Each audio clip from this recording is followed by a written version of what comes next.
Assalamualaikum warahmatullahi wabarakatuh. Selamat pagi anak-anak. Bagaimana kabarnya? Alhamdulillah. Sebelum memulai mata pelajaran kali ini, hendaknya kita berdoa terlebih dahulu. Berdoa mulai. Berdoa selesai. Pada materi kali ini kita akan membahas perubahan sosial. Apa sih yang kalian ketahui tentang perubahan sosial? Definisi perubahan sosial menurut para ahli. Yang pertama menurut Selo Sumarjan. Selo Sumarjan menjelaskan bahwa perubahan sosial adalah perubahan yang terjadi pada lembaga-lembaga sosial. Menurut Selo Sumarjan, lembaga-lembaga sosial seperti apa? Lembaga-lembaga sosial ini adalah banyak sekolah-sekolah saat ini telah menggunakan kurikulum 2013. Namun yang perlu kalian ketahui, sebelum menggunakan kurikulum 2013, kita telah menggunakan kurikulum KTSP. Dengan adanya pengembangan kurikulum dalam dunia pendidikan ini berdampak pada guru, siswa, dan proses mengajar di dalam maupun di luar kelas. Inilah contoh perubahan sosial yang terjadi pada lembaga-lembaga sosial. Yang kedua menurut Kingsley Davis. Kingsley Davis menjelaskan bahwa perubahan sosial adalah perubahan yang terjadi pada struktur dan fungsi sosial. Perubahan yang terjadi pada struktur sosial ini adalah susunan dalam masyarakat.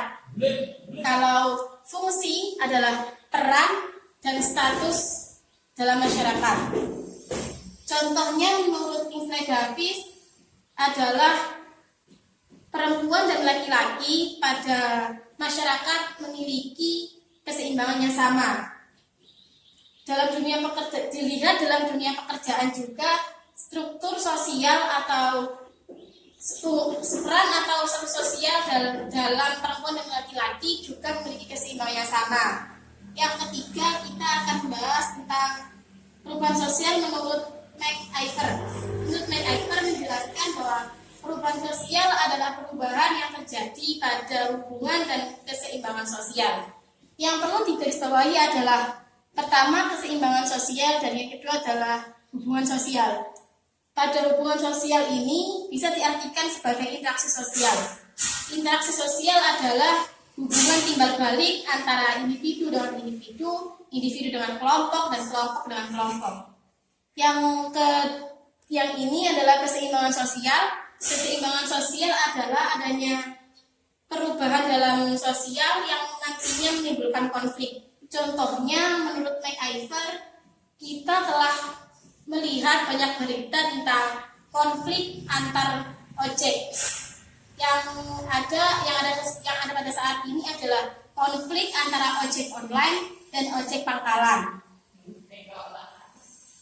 Dengan adanya transportasi online ini banyak terjadi konflik yang nantinya menimbulkan perubahan dalam sosial. Yang terakhir menurut William F. Cockburn. Menurut William menjelaskan bahwa perubahan sosial adalah perubahan yang ditekankan pada perubahan kebudayaan. Namun perubahan kebudayaan ini dijelaskan menurutnya bahwa ada perubahan material dan perubahan immaterial. Perubahan material di sini perubahan yang terwujud. Kalau perubahan immaterial di sini adalah perubahan yang tidak terwujud. Menurutnya perubahan sosial yang terwujud adalah teknologi dan perubahan yang sosial yang tidak terwujud adalah pola pikir masyarakat. Selanjutnya kita akan membahas tentang bentuk-bentuk perubahan sosial. Bu Guru akan menjelaskan sedikit tentang bentuk-bentuk perubahan sosial berdasarkan 5, yakni yang pertama berdasarkan waktu.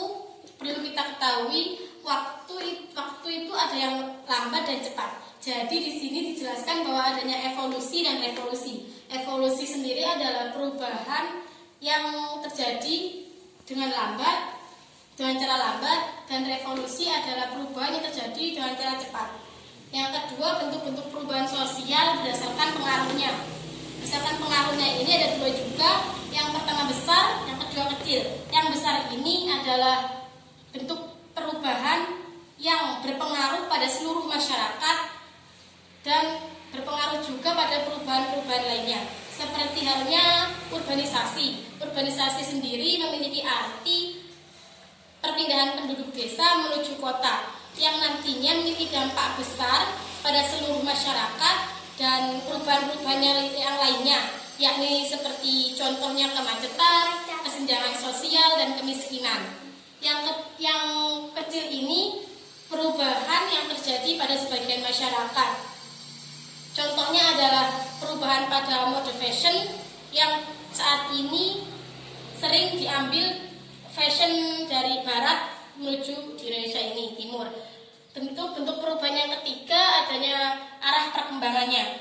Berdasarkan arah perkembangannya juga ada dua, progres dan regres. Progres adalah perubahan sosial menuju ke arah kemajuan. Yang regres adalah perubahan sosial menuju arah kemunduran. Menuju arah kemajuan contohnya adalah seperti adanya listrik yang masuk pada desa yang terpencil, yang nantinya memiliki kemajuan bahwa desa tersebut akan memiliki listrik. Yang kedua dalam arah perkembangannya adanya kemunduran, contohnya saat ini teknologi semakin pesat, semakin maju, dan juga dengan adanya teknologi ini banyak pemberitaan yang hoax atau tidak benar, dan juga perjudian online atau pelecehan seksual yang terjadi di teknologi ini. Yang keempat bentuk perubahan sosial menurut sudut pandang masyarakat. Menurut sudut pandang masyarakat ini juga ada dua, yakni yang dikehendaki atau yang diinginkan di masyarakat, atau yang tidak dikehendaki yang tidak diinginkan di masyarakat. Yang dikehendaki di masyarakat ini memiliki dampak positif di masyarakat tersebut juga, seperti contohnya pemberian pendidikan gratis oleh pemerintah. Yang tidak dikehendaki oleh masyarakat ini seperti halnya PHK yang terjadi karena krisis moneter. Yang terakhir adalah struktur dan proses. Struktur dan proses juga ada dua, struktural dan proses. Struktural ini adalah pembaharuan yang terjadi masyarakat secara menyeluruh. Contohnya itu di negara Inggris yang awalnya menggunakan sistem kerajaan dan terjadi perubahan pada masyarakat dan pada pemerintahannya menjadi presidensial. Yang kedua dari struktur dan proses adalah proses. Ya, proses sendiri ini adalah penyempurnaan. Dimaksud adalah penyempurnaan dari perubahan sosial. Seperti contoh adalah pengembangan pada dunia pendidikan, yakni pada kurikulum yang awalnya kurikulum KTSP menjadi kurikulum 2013 dan disempurnakan lagi menuju kurikulum 2013 revisi. Sekian yang bisa Ibu sampaikan. Jangan lupa belajar dan jangan lupa membaca. Wassalamualaikum warahmatullahi wabarakatuh.